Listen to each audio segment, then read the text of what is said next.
Welcome to the On Your Mind podcast, where we believe mental illness can be temporary and transformative. Stay tuned for innovative, effective tools from experts in the field of mental health. Hosted by Timothy J. Hayes, psychologist. This podcast aims to change the narrative around mental illness. Move from a place of fear to a place of hope and solutions. Here on Your Mind.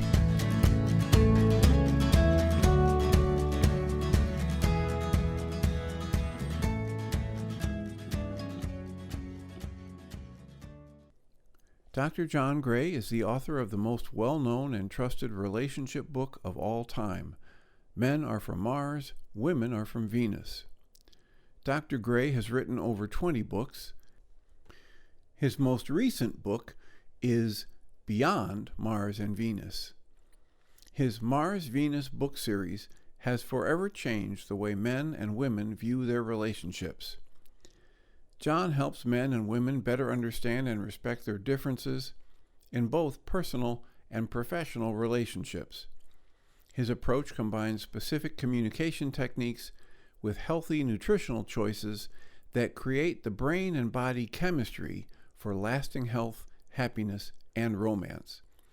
His many books, blogs, and free online workshops at marsvenus.com provide practical insights to improve relationships at all stages of life and love. An advocate of health and optimal brain function, he also provides natural solutions for overcoming depression, anxiety, and stress to support increased energy, libido, hormonal balance, and better sleep. He has appeared repeatedly on Oprah, as well as on the Dr. Oz Show, Today, CBS This Morning, Good Morning America, and others. He has been profiled in Time, Forbes, USA Today, and People magazines. He was also the subject of a 3-hour special hosted by Barbara Walters. John Gray lives in Northern California with his wife Bonnie. They have been happily married for over 30 years and have 3 grown daughters and 4 grandchildren. He is an avid follower of his own health and relationship advice. Well, John Gray, thank you so much for joining me here today. It's an honor. I've long read your books and been a fan of the work you've done. Can you tell us a little bit about what piqued your interest in mental health issues?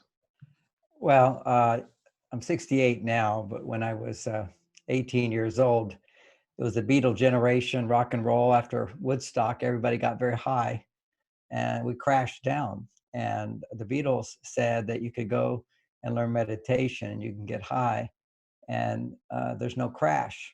So they had visited the Maharishi in India. So I went right away after graduating from high school to be with the Maharishi and actually lived basically with him for 9 years. I was his personal assistant and got some education along the way. But basically that was my main interest, which was mental wellness and developing your full mental potential.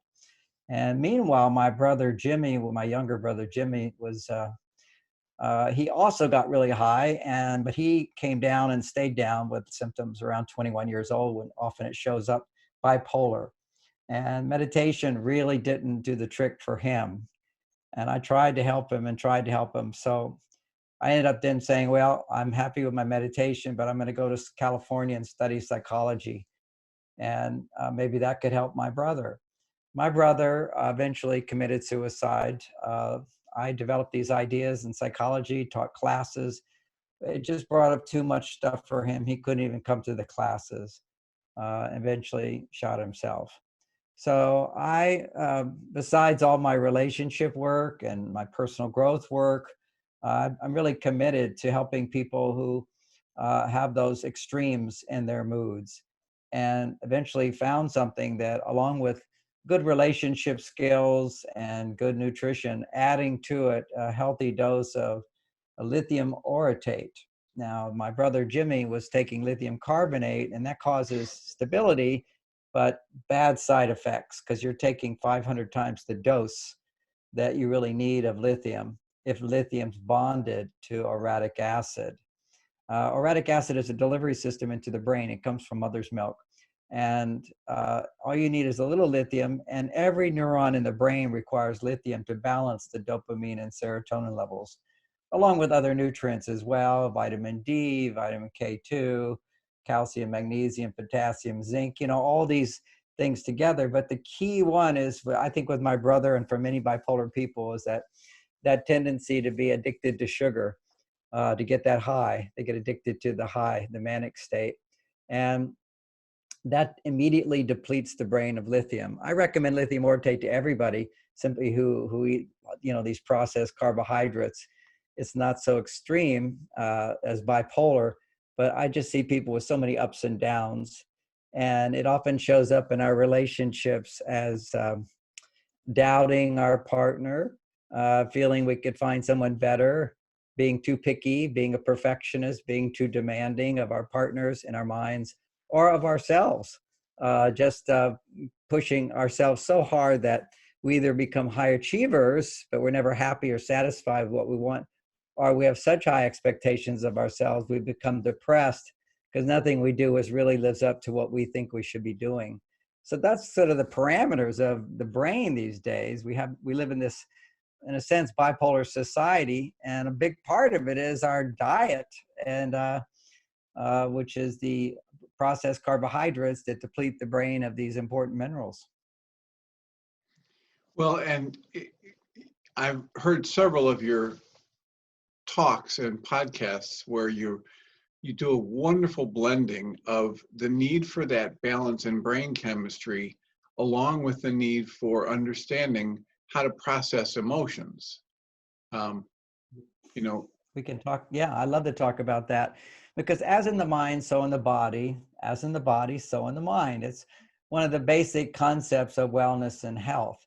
Let's say I had a cancer cure and I could give you a pill and it would cure your cancer. It wouldn't work if you were in a dark room and not interacting with people.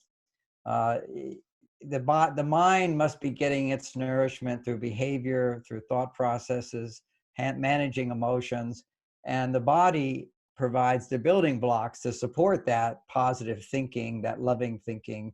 And so you got to find this balance.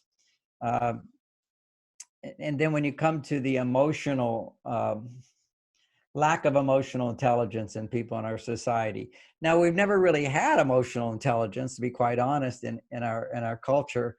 And you think, well, why didn't we? Well, because people didn't need it. So this is a really important thing, okay? And it also goes with bipolar tendencies as well. If you look at schizophrenics, my brother was a schizophrenic, bipolar, manic depressive. And if you do brain scans of their brains, they have more connective tissue between the left and right sides of the brain. There's something called the right anterior parietal lobe, left anterior parietal lobe. And in most men, the left is always bigger than the right. And in most women, the right anterior lobe, which has to do with personal relationships, is bigger than the left. That's how we're born. Some people, which we call geniuses, are born with both sides equal. And it turns out that almost all schizophrenics and bipolar people as well have equal left and right hemispheres of the brain in terms of this anterior parietal lobe, left and right. Now, the left one has to do with being mechanical relationships, fixing your computer, plumbing, business, money, all this sort of impersonal, it's just business, it's not personal, that kind of a thing. And then there's the right anterior parietal lobe. Everything is personal. How does that make me feel? We take things personally. I care about you. You're a priority on a personal level. What am I going to wear? What am I going to eat? What do I enjoy? This, the pleasure, personal, love, all that's the right anterior parietal lobe. Now, that doesn't mean if a woman has a bigger one that she's going to be that way, or a man has a bigger left one, he's going to be that way. Conditioning comes in to play huge. So I might have a larger left anterior parietal lobe, but my conditioning would be, that's not okay. That's too masculine. Masculinity is bad. So I'll go too far to the female side, and blood flow will go over to that right side. But the way the design is in the brain, we see there's a natural preference towards more of the left activity for men, more of the right activity for women. And you see that in the general population. In my work today, I focus a lot in terms of hormones. because we know that our hormones are directly related as well to that brain function, that balance of dopamine and serotonin in the brain, the ability to go, I'm optimistic, excited, and I'm very calm and peaceful. These two balancing forces, in the East, they call it the yin and the yang, the masculine, the feminine, the darkness and the light. We have both these qualities always in our lives. And we want to be able to keep those balanced. And so we now know that for men, testosterone is a major player in that balance. So we need 10 to 20 times, sometimes 30 times more than a woman. And if it's not up at that standard, we will be depressed. We will have mood swings. We will be out of balance. The brain will go out of balance if your hormones are out of balance.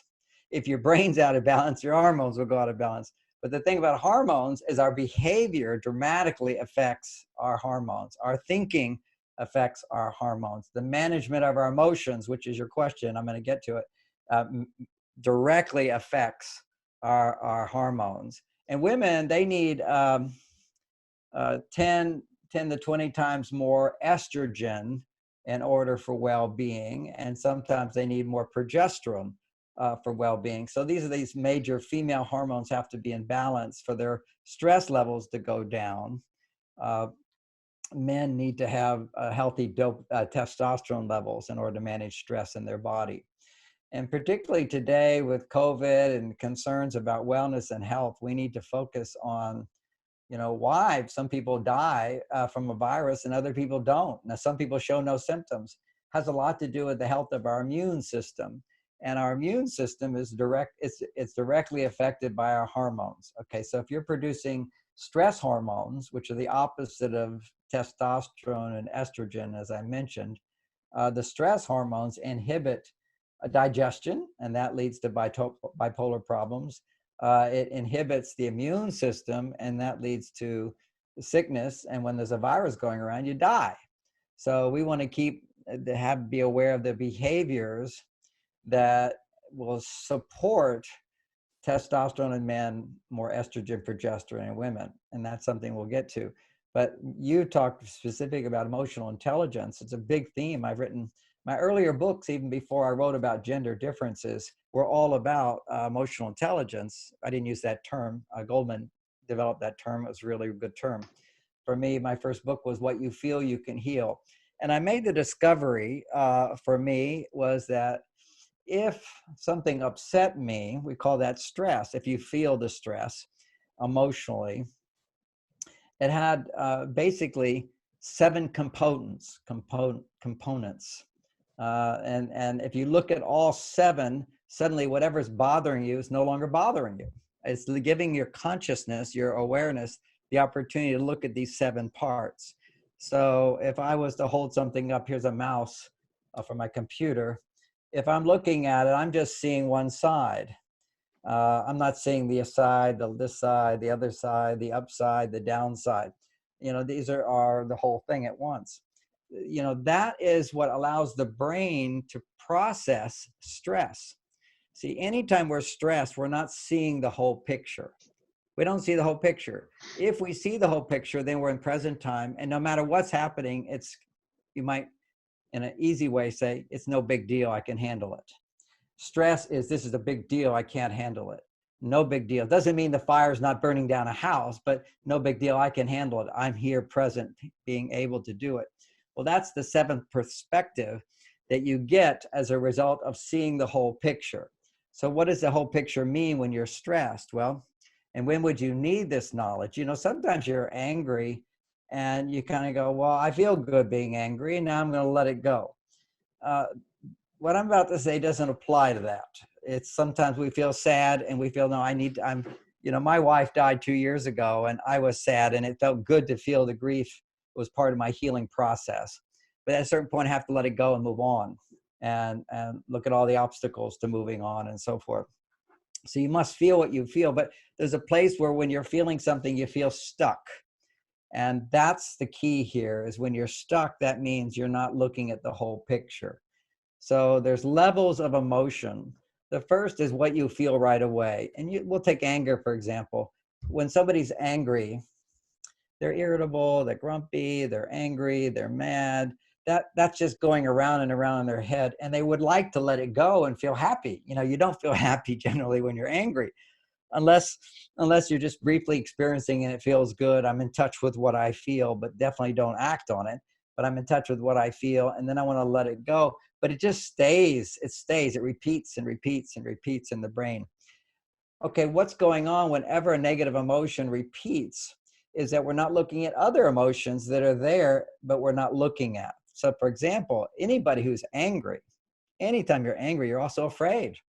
If you weren't afraid of some negative thing happening or some consequence or the meaning of what this means, you wouldn't be angry. Just basically be relaxed. Okay, I don't like this. This doesn't work for me. I want to do this. Or maybe we have some poor conditioning where I'm not getting what I want, so I mimic my parent, which is to intimidate and use force to get what I want. I'm so terrible, I'll hurt you. Make threats with your anger. But bottom line, you would never have to make threats if you didn't feel afraid. But if you say to an angry person, you're probably afraid. Well, I'm not afraid. I'm not afraid of anything. I'm tough. See, that's a denial of a deeper level of the emotion. Whenever you're angry, for example, you're also sad. Now, that's a hard jump to go from furious, I'm so powerful and angry, to I'm feeling sad. But there can't be anger without sadness. I'll give you an example. Anytime you're angry about something, you had a wish, a need, a want that you're disappointed about. Okay. And the more the angry you are, it's because of the more disappointment. I'll give you an example. Somebody cheats me. Well, I get angry at them. But let's say my best friend cheats me. Then I feel really betrayed. Or maybe it's somebody I really offered some help to, and then they betray me. Then I'm going to be more hurt. It's a more personal thing. I'm going to feel hurt, sad, loss. It's deeper because it's more personal. So if you're really angry, it's often the extent of the anger is either the fear or the disappointment. The disappointment is a feeling of sadness. And if you can go from anger and then look over here from another point of view, here's something I'm angry about. Now I'm gonna look at it from I'm sad about it. I feel like I've lost something. I'm looking at I'm looking at what happened. Here I'm looking at what didn't happen. Oh, this person didn't appreciate me. They didn't give me what I thought they were going to give me. There's a disappointment. Then that's two levels. Another level is the other side. That's the fear. Nothing would ever bother us if we didn't have fear. Whenever you're like feeling cool, calm, and collected, your hormones are in balance, by the way. The number one thing that throws our hormones out of balance is fear. When a man is solving a problem, testosterone goes to a very good level, gives him energy and focus and motivation. His confidence keeps him in the testosterone land. But if he loses confidence and he's challenged, then he starts getting angry or depressed or irritable or afraid. And actually, biologically, what's happening in his body is estrogen levels are increasing. Now, estrogen is the female hormone that women need more of. Women need 10 times more, 20 times more than a man for well-being. When a man's estrogen goes too high relative to his testosterone, then suddenly he will feel stressed. So what's going on here is you go from anger to sadness to fear. And this is an exploration. Everybody's talking about self-awareness. Why did we become all these emotional issues that we see in the world today? A big part of that is greater awareness. You see, when we're in survival mode, this is Maslow in the 40s of last century discovered a really wonderful idea. It's a pyramid of needs. Our most important need is survival. But once the survival needs are basically met by civilization, they're not as important. I'm not thinking every day my life's in danger, somebody's going to attack me. I'm not thinking, the cold weather is going to kill me. I basically have my survival taken care of. There's a place for me to sleep, and there's police protecting me, and there's a neighborhood of supportive people. So survival is pretty much taken care of. Certainly we have to be responsible for it, but it's not our major need anymore. We don't think about it all the time. Once that happens, other needs come up. The next need tends to be the need for security. Once you have things, you want to protect them. So that security has to be, so you're watching, making sure you have everything you need, that bad things don't happen. Then when your security is pretty secure, you feel I can handle that. Then that's this whole point. Then new needs emerge, and those are emotional needs. Okay, one is emotional need talked about for achievement, to feel, look, I can make a difference. I'm a good person. Look how good I am. Growth. There's a development. So that's a stage we want to be better. And then he said, next one is once we feel I'm better, then I want intimacy, belonging, to connect, family, friendship, intimacy, marriage, romance, love. Those needs become very, very important. So let's just simplify that. To saying that once our basic physical needs are met, our emotional needs become much more important. So that's where emotional intelligence comes in. That's the world we live in today in the West. If you're a civilized country, suddenly you see all these emotional problems. You see so many people on antidepressants. You see so many bipolar people. This is an epidemic of mood discovery and divorce. Divorce is really kind of a bipolar symptom. I mean, look at it. I can't live without you. Now I don't want to see you again. it's you're the most perfect person in the world. I'm madly in love with you, and I don't even want to be around you anymore. So this is what we don't see, is that we're living in this bipolar reality. And some people it's more extreme, and it's more extreme typically because their brain has these equal left and right hemispheres, parietal lobes, which is characteristic of geniuses. Okay, so now we can derive from that either you're a genius or you're a bipolar, or basically most of your bipolars are genius, and they're not getting the nutrition that genius brain requires.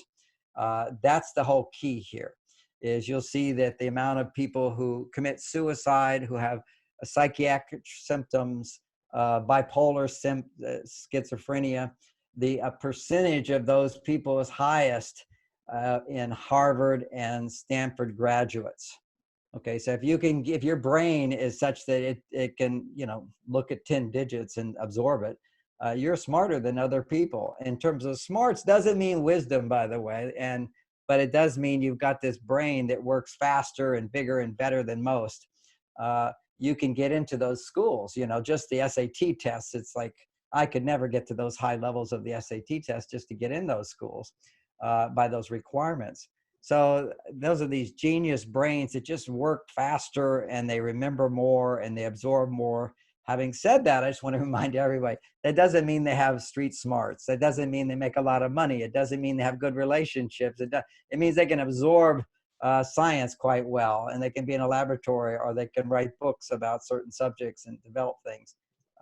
But as far as relationship skills, life skills, sometimes they're at a deficit for that. And that's because they get so much love and attention for having that specific ability that they don't have to work so hard in terms of finding forgiveness, accepting themselves, their high pressure that they have to perform to be so great. And I know that happened with my brother Jimmy. He just was so smart, and he was in the university around 21. That's when his bipolar really came in strong. And he just had to be perfect, just like, if I can't fully understand something, he would become massively frustrated because he had to fully understand it. Other people go, well, I can't really understand that, and just let it pass. No, he had to know. And that's that gripping on, that's sometimes one of the symptoms of the brain that's not being nourished. You see, he literally was not getting the nourishment he needed. Since the time of his passing and his death, as when I found that you didn't have to take lithium carbonate to balance the brain. You see, he took lithium carbonate, he would not have his symptoms of schizophrenia. But lithium carbonate, he was taking 500 times the dose. That's standard, basically standard. And when you take anything, a salt, 500 times the dose, you're going to have side effects. And the side effect is it interferes with thyroid function. And then suddenly he blew up. He gained all this weight. His thyroid became shot from taking so much lithium carbonate, which was prescribed him by a doctor. So that's called side effects. Well, what the doctors generally still don't know, although more and more doctors do realize it, that you can take lithium orotate and normal doses, what your body requires, non-toxic doses, and get more benefit than the lithium carbonate, a different form. And so millions of people now have watched my videos on lithium orotate. So I don't know how many people have benefited from it, except that I get letters all the time saying, you know, your relationship information saved my relationship, but you saved my life with just this supplement, understanding lithium orotate. And I don't want to be misleading here that just taking lithium orotate is the answer to everything, but it's a big missing element. You know, I'm looking at right now with the COVID virus, you know, so many people dying. I'm actually not that many people dying, but the people who are dying, why? You know, same virus. It's the weakening of their immune system. And so what's causing their immune system to weaken? In most cases, it's the side effect of taking drugs. That's why they say people are immune compromised. They're taking drugs, and all drugs will compromise your immune system. They all do. And whether it be recreational drugs or whether it be prescribed drugs, it does interfere with your immune system. There are some exceptions to that. People who have really poor gut function will also be overly vulnerable to a virus. So we're, you know, taking a lot of things in the direction, but ultimately it comes to that mental wellness. And I was talking about, if you have any negative emotion, then your cortisol levels are going to be elevated. And what you want to do is not deny the negative emotion, but quickly move through it. So to feel what you're angry about, what happened, then what didn't happen, and what may happen, that's the fear, what this might mean. You know, this person has cheated me. What does that mean for me? Explore. Just bring your awareness to an exploration, to an inner discussion of what thoughts are you having about reality that's causing these emotions. Then you go a little deeper, and you find that the fourth level is, how did I contribute to this problem? How am I contributing to the problem? How might I have contributed to this problem? What do I regret? What am I sorry about? How did I, you know, somebody dents my car? Well, you know, I'm going to feel on an emotional level, if I'm angry about it, I feel like, gee, ultimately, I'm sorry I parked on that street, because that's how you get participate in it. There's always something where we have to look at ourselves. If we're out of balance, that is going to be out of balance too. And you might go, darn, I knew I shouldn't have been on that street. Stupid me, you know, and you'll make a big deal out of it. You got to look at how you contribute. You know, when my wife passed, oh, that was the hardest for me. There's the anger, the sadness, the fear, but then there's the regret. Oh, I didn't do this. I wish I'd done that. And it's such an uncertainty. You just don't know how you might have contributed to someone's problem. So you go to the regret. You just, to heal the brain, you just have to be aware of these different perspectives and take some time to feel it, but always move through it. Whenever you're stuck, that means that's not the feeling. You're avoiding something else. You're avoiding something else, because emotions will flow deeper and deeper if you allow yourself to write them out or talk them out with a therapist who asks questions like, help me understand that better and tell me more, and what else, and let's go more. And many times what we're upset about in present time, this is another element to the whole thing, is such an overreaction, because it's only 10% of it has to do with right now, and 95% of it has to do with 20 other experiences in your past that haven't been resolved. And so there's a buildup. You know, for me, I had such anxiety before giving a talk. When I was younger, in my 20s, if I stood in front of an audience giving a talk, I had just huge anxiety. And I could give the talk. I had memorized it in those days. I'd memorize. I could stand up in front of people. Where did that anxiety come from? Well, it turned out, as I did some inner work on what was causing the fear, it had nothing to do, or very little to do, with present time, but it would trigger being in a situation where I was potentially going to be rejected, bearing my soul, so to speak, sharing myself in front of many people. The deep fear came up, and I looked at, where did that come from? And eventually what came up was this memory that I experienced as a 6-7-year-old, where I was away from my mother for a week, which seemed like eternity. It was an abandonment. I felt like I would never see my family again, and I was stuck with these people I didn't know. And would I ever get back? That was such a trauma to me, and I'd completely forgotten it. But here I was as an adult, but still one part of me was like a little 7-year-old, afraid of losing love, standing in front of these people and they would not like me. So many of our experiences in present time are just trigger unresolved feelings of the past. So again, when you look at this perspective of, what you're angry about, what you're sad about, what you're, concerned about, what you regret, boom, that might bring up the past. So then you have to start all over and do it with the past. And when you get to bring in the past, you're much more vulnerable because we're younger. Then you write out then the next point of view. That was 4. The next one is underneath. The 5th is, what is it that you want? What is it that you need? What is it that you wish? Always behind, on the other side of negative emotions, is an inhibited desire. I want people to appreciate me. I want people to be worthy of my trust. I want someone to do something for me, and they didn't. So what is it that I want? Well, what I want is this. So you're making yourself aware of what do you want. Many people who have no feeling at all, they're kind of depressed. I say, what do you want? I don't know, nothing. I don't want anything. That's what depression is. It's denial of feeling desire. Passion is what we want. We want love. We want success. We want happiness. We want to be able to trust people. We want people to appreciate us, do things for us. What is it you want? You write out what you want, and you feel the energy starting to flow now, positive energy flowing what you want. You might have to start out by saying what I don't want, what I don't want, what I don't want. And that gets you more in touch with the want that's blocked. Then you go, what do I want? What do I want? Helps you define what you're wanting inside. That's 5 levels down. Then what is the 6th level? The 6th level is within every desire, hidden in every desire, is the confidence that you can get it. You see, you wouldn't want something if a part of you didn't believe and know that you could have it. And so as those desires come forth, you want to get to the next level to find your confidence that you can have it. And the symptoms of you can have it are forgiveness. If someone betrays you and now you feel like I can have their love again, you'll forgive them easily.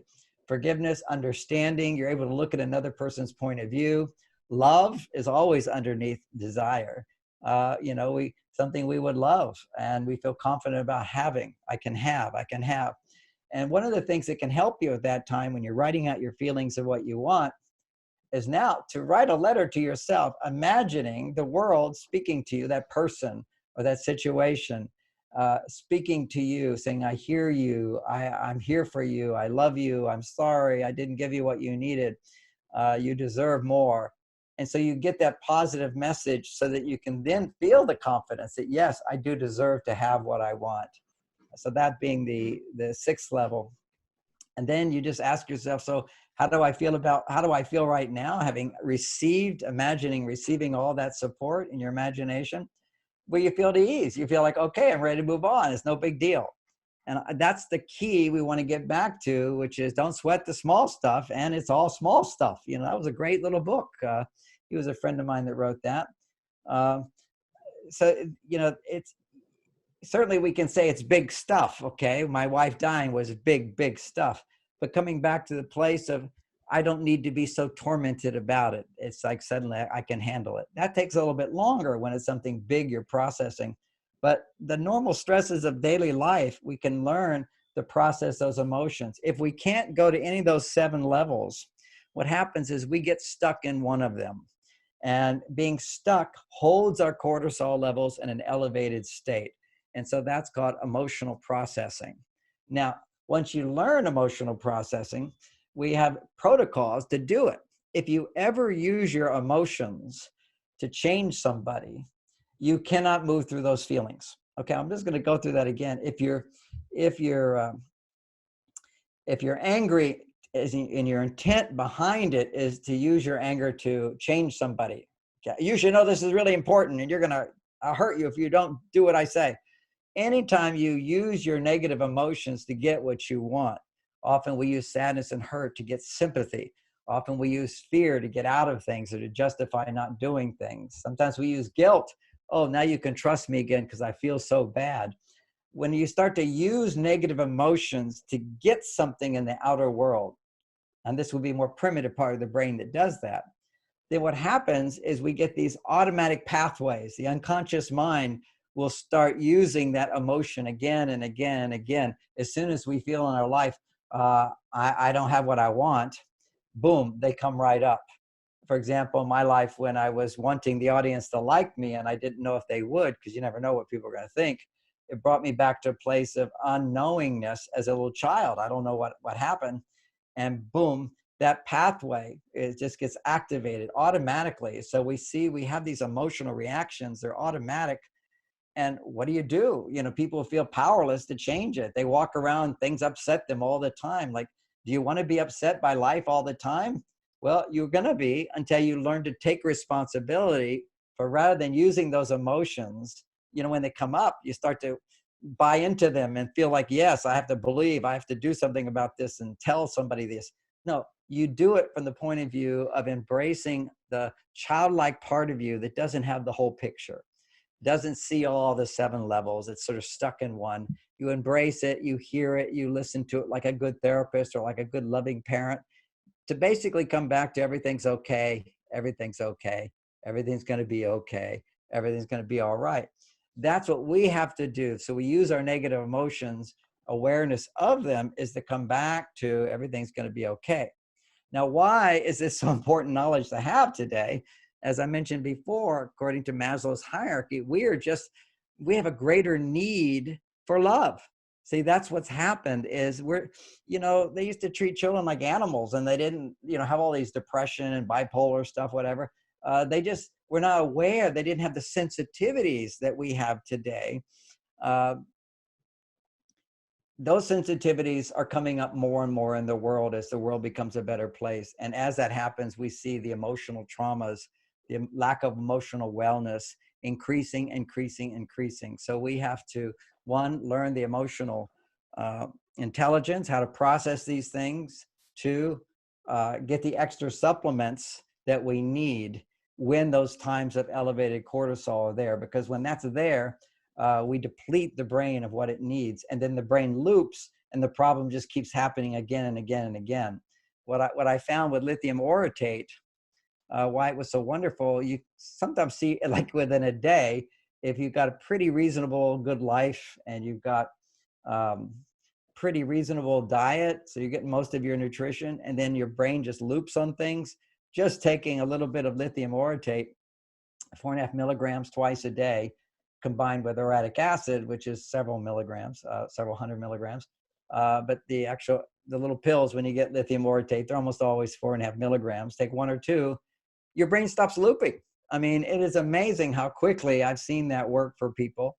Not everybody, because, you know, you might have a deficiency, your digestion, you might be so stressed in your life, your digestion just isn't providing the necessary amino acids, those are your proteins, in order for your brain to make the dopamine. So the minerals regulate the brain's ability to use vitamins and amino acids to make the balance of dopamine and serotonin.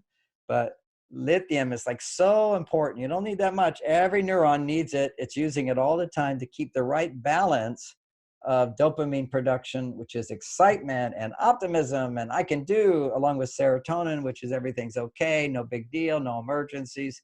So you want to stay in this sort of relaxed place, but also highly motivated.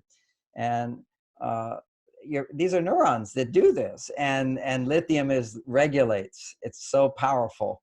And lithium does other things in the brain. If we remember I'm mentioning low dose lithium orotate. It regenerates brain cells, proven to increase your white brain cells and your gray brain cells.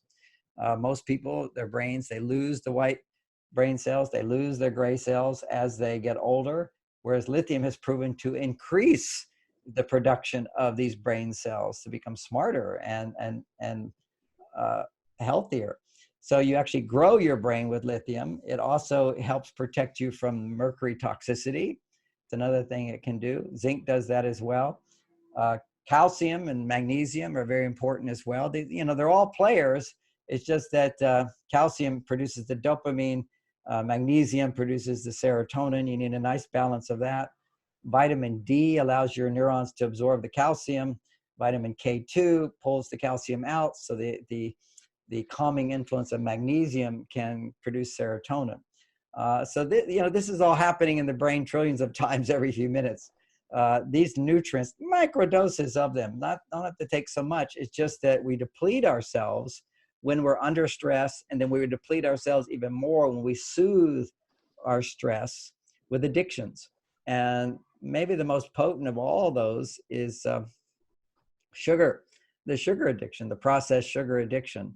Not that you can't have fruit, just don't have too much, you know. And of course, anything which is the processed, other than honey, is immediate bursts of blood sugar goes up, and that depletes your brain of lithium. So you can just notice how your moods will change when you go for a while without the sugar. It may take a while for you to balance out. If you're used to the high sugar levels and you stop having your sugar, then you'll feel kind of flat, you know, because you're used to that big high dopamine push. Also, what comes along with elevated cortisol levels, staying at sort of this hyper level, which happens for bipolar people for sure, but anybody has mood swings, you're going to be at this sort of a higher level of cortisol production all the time. That inhibits your digestion. So what I found is that if you take a protein powder, dairy, and you mix it like it would be mother's milk. See, one of the reasons dairy is so hard to digest is because it's 90% casein protein and only 10% of the protein is whey protein. Now, whey protein makes serotonin. Casein protein has the amino acids to make dopamine. And we're not cows, so you know, we don't, that balance doesn't really work for us. But if you look at mother's milk, it's like about equal casein, equal whey. So I put together for myself, you know, for my well-being and for my optimal brain function, cow's milk, but it's not heated, so it's not processed. That kills the amino acids, makes it harder for your body to digest or benefit from. So, and then have equal amounts of dopamine, of casein and whey protein. They make dopamine and serotonin, the balance. So you have an equal balance of them, like mother's milk, not like cow's milk. And then what you do is you dehydrate it, so it's a powder, and then you add water to it, and you add enzymes to it, and you add minerals to it to activate the enzymes to digest the proteins, and you sit there for 30 minutes to 45 minutes, and it pre-digests itself. So if you have stress, you can't digest your proteins to make those good brain chemicals, so then your stress levels stay high. So you need to feed the brain, get the food to the brain, and if you pre-digest those proteins, and it's the best protein for the brain, it's how our brains develop with mother's milk. See, cow's milk, like mother's milk, and the right balance, along with it's raw, along with the enzymes, along with the minerals that activate the enzymes. Now you leave it in water and it cooks itself just in 30 minutes. It bubbles up, it tastes different, it just dissolves into your brain. So that's called the superfood shake for men and women. I have a little balance, different balance for men and women. And that, along with the super minerals, which is lithium orotate, calcium orotate, potassium orotate, zinc orotate, magnesium orotate, these different minerals are all the cofactors that make lithium orotate work. So I put that together for myself, but unfortunately it was too late for my brother. I have helped many, many bipolar people, as well as anybody who has mood swings, as well as wanting to have optimal brain performance. Just doing those two things together has huge impact. But once again, I always caution people, if you're still just sitting in a dark room, no sunshine, no people, no interaction, you need relationship stimulation to utilize all those nutrients. But you could have all the relationships. Your life could be quite wonderful, but without the nutrition, you're depressed. You see this with so many wealthy people. You know, they have everything they need. You know, there's really, you kind of go, why is this person upset? You know, they got their house, they got their children, they got their wife or husband, they got all these wonderful things other people would beg for, and yet they're depressed, or they're suicidal, or they become drug addicts. You know, what's going on there? And a big part of it is two aspects. One is the emotional part, not having the emotional intelligence. That raises their stress level. Because you see, as soon as your life is safe, as soon as you are safe, because you've got money, you have survival, you have security, your emotional issues become bigger. And these emotional issues that you had as a child show up. It's literally, you know, if your situations are dangerous as a child, you don't feel loved and supported, any part of you that says, I need, I want, I wish more, or I cry, or I'm upset, nobody's going to listen. So it all gets pushed down. Then later in life, when we feel like, okay, now I can be myself. I don't have these people ruling over me. I feel safety. I can be myself. Kabang, all this stuff comes up. And when it comes up, it doesn't say, hi, I'm your unresolved issues about childhood. It says, this is my life. It's not fulfilling. It's boring. It's flat. It's no good. And you just go, why? Well, go back in time and you'll find those emotions are buried inside. So you have to create a context to feel it from the past as if you're there. Then you process it. You come back in present time, get some extra nutrition, and your body will now use that nutrition to function in a normal way. And, a good therapist would help you to do that. Good coaches do that. A lot of my work is self-help. So I've written people the processes, how to do that in my various books.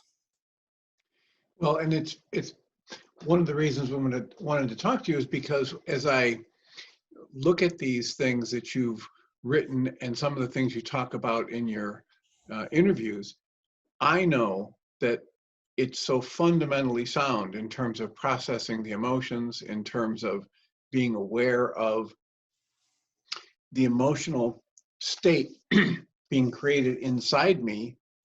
But my mind is trained to look to the outside and figure out what out there is causing my upset. Well, it's not out there. Right. It's always inside. And with the kinds of awareness that, as you just said, when I have anger, that's just one level that I need to look at. You're never going to have anger come out of me unless there's pain or fear inside me. Yes. Because if I'm sitting here comfortable and safe inside, there's no reason, and there won't be anger. It's always a secondary emotion. Well, one of the things I want to do every time I have somebody on who's an author is talk about what's the most recent book that you've put out. What is it that you are most interested in people knowing about? Yes. Well, my most recent book is called Boy Crisis. I wrote it with Warren Farrell, and it really points out this new challenge that's happening for boys. The book I'm promoting the most, however, is the one I feel broader spectrum was a couple of years ago I wrote it, but I'm still mainly wanting people to know that information. Is called Beyond Mars and Venus, because we have stepped into a whole new era where this, as I mentioned before, our emotional needs have become so bigger, more so than when I wrote Men Are From Mars a long time ago. So what that looks like is this younger generation, for some of us and more wise and more conscious as we get older, what happens is men no longer are limited to just the masculine energies, but also the feminine energies are immediately available to us. So many fathers, for example, fully participating in raising their children and loving it. You see fathers pushing it's no longer the mother does all the raising, it's the father's involved with that. And also men want to have a more fun life. We spend more time watching sports or playing games, video games, or unfortunately, there's all these addictions now, not just alcohol, but to pornography online. These are all symptoms of men who are too far on their female side, producing too many female hormones.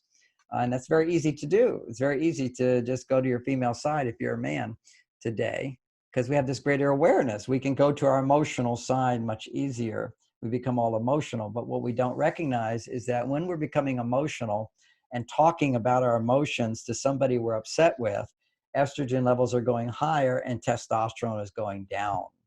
And so we have an epidemic of low testosterone in men because we haven't really learned, we haven't embraced this feminine side of us while also staying in our masculine side. And, this feeling letter technique I just mentioned is, if your emotions are there, you never want to push them down, but you want to make sure that you're taking 100% responsibility for those emotions. What you were just saying, if you're angry, it's always your own thought process is doing it, and it's not a productive emotion to express to somebody, period. And if you're married, definitely getting angry at your wife and expressing yourself when you're angry only builds mistrust in her, shuts her down. She can't hear a word you're saying. So if you have negative emotions, if you're a man, it's very important not to speak them out loud to the person you're upset with or trying to change. You can just vent them. Even better is quietly and peacefully write them out or meditate on them and go to deeper levels. I find in the beginning for people, for many, many years, it took me before I could do it mentally, just mentally, is writing them out. And even still, sometimes if I'm stuck, I'll write out my different emotions, always with the commitment to come back to the love and the understanding and the forgiveness. And it's no big deal. My heart's open again. And I go out and give more love. That's the responsibility. You see, when you're on your part of your being, which is accountable, responsible, that's the testosterone side of you. And that's what men need most when they're emotionally distressed. Women, when they're emotionally distressed, cannot necessarily be accountable right away. If they can, great. That means they're on their female and male side. But if they have negative emotions, that means they're too far on their female side. So you want to allow them, and she needs to allow herself to go to that place of exploring her emotions, and that would be venting, but not to the man she's married to or upset with. That's so, so important, is that he will only get defensive. He's not Superman. He's great, but again, he'll take it personally. You can't just throw your emotions out there and while you're processing them. What you do when you're verbal to your husband, or you want to come from a place of open-heartedness, not a place where you're still exploring your emotion, negativity. If it's about him, don't talk to him. Talk to somebody else. And when you talk to somebody else who you're not trying to change, you're not trying to change them, then you can vent and you can go through it. And talking is very, very important for women. Writing their feelings out is good too, but even better is if you write them out, that will help center you, then share that with somebody. But sharing and having what you feel be heard by somebody else is very potent for creating the female hormones of estrogen and progesterone. So that's the theme of the new book. And from that book, we learn many of the things that women can do or say, or strategies that can balance their female hormones without having to take hormones. And for men, many of the things that you can do and you can think and behave in a certain way that will restore your testosterone levels. Because again, as I mentioned before, for men, their testosterone needs to be much greater than their estrogen if they want to be stress-free. Their testosterone must be 10 to 30 times greater than a woman's. A woman's estrogen levels must be 10 to 20 times higher than a man's. Women, as they get older, often feel like, I want to feel the being in love. A lot of single women after divorce, they can't find another partner. They can't fall in love. Your estrogen levels have to be double your normal levels to fall in love. And for men to bond with a woman, your testosterone has to double to like 30 or 40 times in their presence.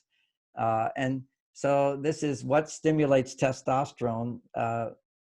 Using testosterone in a man is feeling successful, doing things that make you successful, or thinking things that will lead to success, and getting messages that you were a success.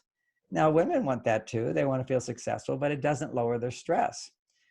Maybe if you're really successful, it pays your bills, it's going to lower your stress. But so many women can pay their bills? Many women can't pay their bills and they'll be stressed out. But the stress is really coming from the deficiency of estrogen. They're going to their male side to make more money because they don't have a partner. And it's being on their male side that over independence, not having interdependence in her life, it would produce the estrogen. So when women's estrogen levels go low, their stress levels go up. When their stress levels go up, they tend to now become more masculine because nobody's going to help me. I have to do it myself. I'm in danger. Boom, her testosterone goes up, but her estrogen doesn't go up, and her stress levels will be much, much higher than a man's in that situation. So this is like important information. How many things women can do to balance their hormones without having to take hormones. We're seeing so many women today having to take hormones. And in extreme health conditions, maybe that could be helpful. But most doctors that I know, holistic doctors, will always favor trying to find nutritional support as well as behavioral support now that they have my information. Nobody's ever talked so much about behaviors that stimulate these hormones, but this has been my life's work. And so it's quite insightful in the book Beyond Mars and Venus, the various types of strategies. Ultimately, the bigger strategy, if you're upset with your partner, you're out of balance, not them, it's you. You're upset with your partner. Oh, your mind can find all kinds of reasons, and certainly there's justification, blah, blah, blah, but you are responsible. So what you do is you notice, what do you do at that time that's not working, that you blame your partner for? And or you try to change your partner, try to give them advice, try to get upset with them, whatever your reactions are. If it's not working, you're doing it. Okay. So then step 2 is pull back from depending on your partner for your well-being, and know the things you need to do as a woman to balance your female hormones, men, your masculine hormones. Then your heart opens, stress levels go down, your heart opens. Now you have more to give to your partner. So now you're making love, you're taking it up, and then you will get more from your partner. So it's completely taking responsibility for your life. Then you're empowered, as opposed to so many people feel imprisoned and victimized by their situations because they don't have this knowledge of how to find the power within themselves, the open-heartedness within themselves, the happiness within themselves, so they can then, the outer world will always mirror what's on the inner side of you. You can pull that in. So having said all that, that's the Beyond Mars and Venus book, the practicalities of putting that into practice. And something's happening right now with the COVID virus where people are staying together all the time. And you might think, oh, we have more time for intimacy. Actually, it's creating huge problems for couples, and lots of violence and lots of upset and lots of desires for divorce, lots of unhappiness. And what is that about? You know, in Wuhan, where the virus started, divorces generally in Wuhan, it's a city in China, were like 12 a week. And as soon as people started coming out of being in their homes all the time, it went to 300 a week and continues to be 300 a week. People just, they're done with their partner. And, you know, some people say, oh, it just brought out the issues that they have. I said, no. It didn't just bring out the issues that they had. Sometimes people say, oh, I got to see the real you. No, that's not the real you. That's the exaggerated you. That's the exaggerated, you're out of balance you. That's the sick part of you. It's not you. It's you becoming sick. The actual being together that much of the time is not healthy. Ideal relationship, I like to think of it in terms of numbers. 20% of your happiness and fulfillment is dependent upon your relationship with your spouse, if you're married, okay? 80% has nothing to do with your spouse. If you start looking to more from your spouse, you will never be able to get what you need. You'll be too picky. You'll be too demanding. You'll be too sensitive. You'll be too irritable. You'll be too mistrusting. All these reactions occur when you're expecting someone to provide something for you that you're supposed to provide for you. And otherwise, you get into this in the past called codependent relationships, where you're always overly dependent on your partner's response for your happiness. I mean, yeah, when my wife's happy, I feel fantastic. But if I'm not already happy, if I'm not feeling successful in my life and she's not happy, then suddenly I become all grumpy and irritable. Why aren't you happy? Why aren't you happy? But right. If I'm doing all right, everything's all right. And that's the dance, which is right now, men are stuck in their homes. They're not doing those things for 80% of their fulfillment coming from their work and their activities and their hobbies. And their wife is like right there looking at you, and she's so used to getting so much fulfillment from you, and bang, now she doesn't have her 80% of her fulfillment handled through a life outside of the relationship, not dependent on the relationship. Because there you are, right in the presence of your partner. It's unhealthy. So a good relationship, time to connect, time to be apart. That's where we need to review the ideas of Men Are From Mars. Men need their cave time. Women need to talk. Beyond Mars and Venus says, yeah, women, you need to talk to somebody other than your husband when all this stuff's coming up. But there is something you can do, and I know we're coming to a close. And very quickly, it's called Genie in a Bottle. When you're stuck in the house together, at least 20 minutes a day, let's do something to supercharge those hormones. When a woman feels I can get what I need, estrogen goes up, supercharged. When a man feels I'm a hero, I'm successful, he's supercharged. So for 20 minutes, you become the genie, you come out of the bottle, she has to rub the bottle, which she has to ask for something. You then say, I'm happy to do it, glad to do it. And it's something he can do within 20 minutes. Not like, always, you never turn out the lights. You should always remember to turn out the lights. That's not what we're talking about. We're saying, would you go wash those dishes? Would you clean out that cabinet? Would you go empty the trash? Would you go upstairs, get some oil and massage my feet, take off my shoes, take off my socks?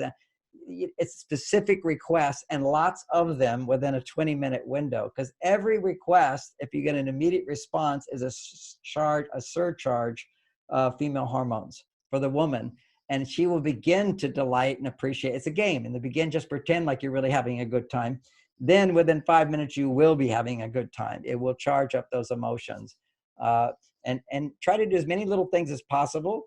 And at the end, big hug, thanks, that's done. And then ignore her for a while, just let that settle. It's really, really powerful at this time, getting great feedback on it.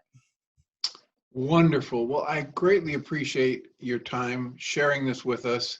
I look forward to the next book, and I'm thrilled. I've been a fan of your work for a long time, and as I said, I know from my work, clinical work, the sound nature of the principles you were just teaching, that we have to do an experiential shift inside the individual to be able to manage the emotions. So thank you so much. I greatly appreciate the information about the vitamins, and I look forward to the next time we can chat. Oh, thank you so much. A real pleasure. Thank you. Thank you so much. You've been listening to the On Your Mind podcast, offered by Journey's Dream, where we support people through mental health challenges to a place of true and lasting well-being. If you love our show, we invite you to visit onyourmindpodcast.org to join the conversation, access the show notes, and discover our helpful resources. Thank you for listening.